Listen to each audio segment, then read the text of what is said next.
আসসালামু আলাইকুম ওয়া রাহমাতুল্লাহ। আমাদের সৃষ্টিকর্তা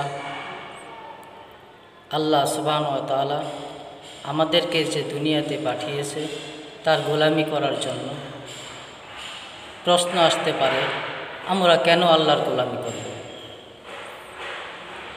আমি যদি এখন থেকে শুরু করে কিয়ামত পর্যন্ত সেই উদাহরণগুলি যদি বলি, তাহলে কিয়ামত পর্যন্ত বলে শেষ করা যাবে না যে আল্লাহর গোলামি আমরা কেন করব। অনেক উদাহরণ আছে। একটি উদাহরণ আপনাদেরকে বলি। আমরা মানুষ প্রতিদিন যে অক্সিজেন গ্রহণ করি, একদিনে আমরা 550 লিটার অক্সিজেন গ্রহণ করে থাকি। একটি মানুষ যদি 550 লিটার অক্সিজেন গ্রহণ করে থাকে, তাহলে কত টাকার অক্সিজেন গ্রহণ করছে? হাসপাতালে মুমূর্ষ রোগী টাকা দিতে গেলে বোঝা যায় যে অক্সিজেনের কী মূল্য। ইন্টারনেটে সার্চ দিয়ে দেখলাম 1 লিটার অক্সিজেনের দাম 650 টাকা। তাহলে আমরা যে প্রতিদিন 550 লিটার অক্সিজেন গ্রহণ করি, 650 টাকা দিয়ে গুণ দিলে আসে 3,57,500 টাকা।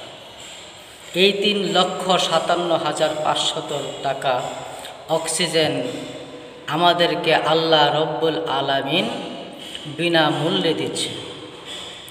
যদি আমাদের আল্লাহকে এই টাকা পে করতে হইতো, তাহলে আমি পৃথিবীর শ্রেষ্ঠ ধনী থাকলেও একদিন আমার এই টাকা ফুরিয়ে যেত।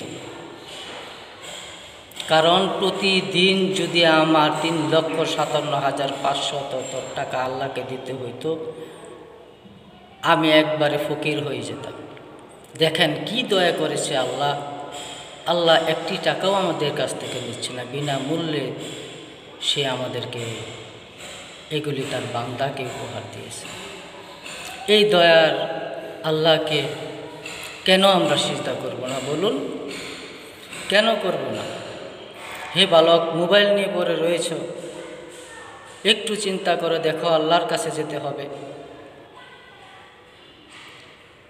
আল্লাহর কুদরতি পায়ে সিজদা করো, 5 ওয়াক্ত নামাজ পড়ো, আল্লাহর হুকুম আদেশ নিষেধ মেনে চলো, কামিয়াবি হয়ে যাবে। আসসালামু আলাইকুম ওয়া রাহমাতুল্লাহ।